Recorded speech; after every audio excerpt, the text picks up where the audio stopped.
atvažiavom be keletos pagrindinės sudėties žaidėjų, tai ta pradžia užtat turbūt ir buvo tokia sunku buvo susikaupti, vyrai truputį išėjo, sakykime taip, psichologiškai nepasiruošę, dar nebuvo pasiruošę startuoti varžybose. Bet po truputį įsivažiavom ir antras kėlinys jau parodė, kad mes buvom stipresni. Staigmenų praktiškai nebuvo, Latvija jau eilę metų žaidžia panašų žaidimą, tai yra grumtynių žaidimas. Ir šios varžybos parodė lygiai tą patį, kad teko ristis, ilgai ristis ir praktiškai visos varžybos, visos 40 minučių buvo sunkaus grumtynių darbo. Aikštė jo buvo sunki ir teisėjui buvo sunku atrasti lygesnį plotą neklimstant, bet nieko. Yra kokia yra aikštė. Abiem komandom jinai vienoda, taip kad susitvarkėm.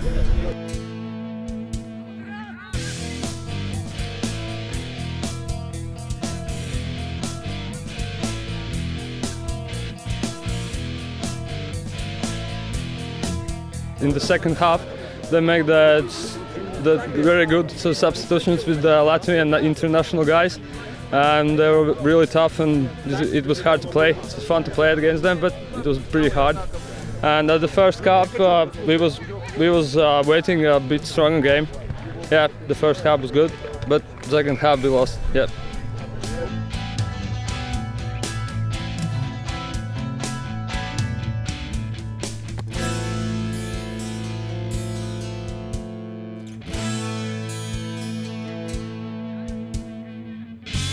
Ну, я с игрой команды, можно сказать, доволен.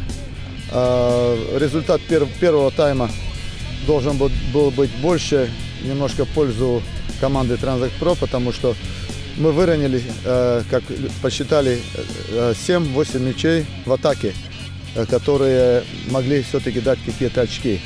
Ну и получилось, что первый тайм сыграли ничью, и в таком плане первый тайм для нас был плохим. А в втором тайме игра какой-то до середины почти была хорошая, но потом в один момент очень сильно разладилась.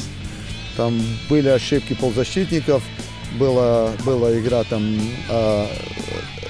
ну скажем, еще очень такие маленькие пасы, на которых ошибаться нельзя, короткие пасы, игроком сыпался мяч. И видно было, что команда, когда потеряла шанс на победу, она подсела. И середина второго тайма была очень плохая.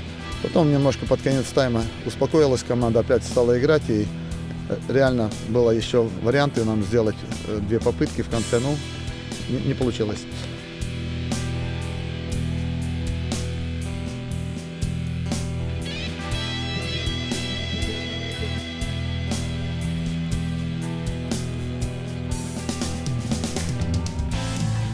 Aiškiai žinojom, kad aišku jų stiprioji pusė tai grumtynės, rautai ir po autų ėjimai, tai vat, jie kontroliavo tai ir mes praktiškai nieko negalėjom padaryti. Žinojom, kaip jos griaut, kaip vers, bet aišku vyrai po praeito savaitgalio pralaimėjimo prieš pagrindinį varžovą šiek tiek atsipalaidavo ir kaip minėjau, kad mūsų žaidėjai neprofesionalai, tai iš tikrųjų daug dėl kažkokio asmeninių priežasčių pagrindinės sudėties nebuvo žaidėjų. Labai gaila, bet aišku mes, sakykime, pailsėję vėl kaip simi darbus ir toliau ruošiamės kitom varžybom.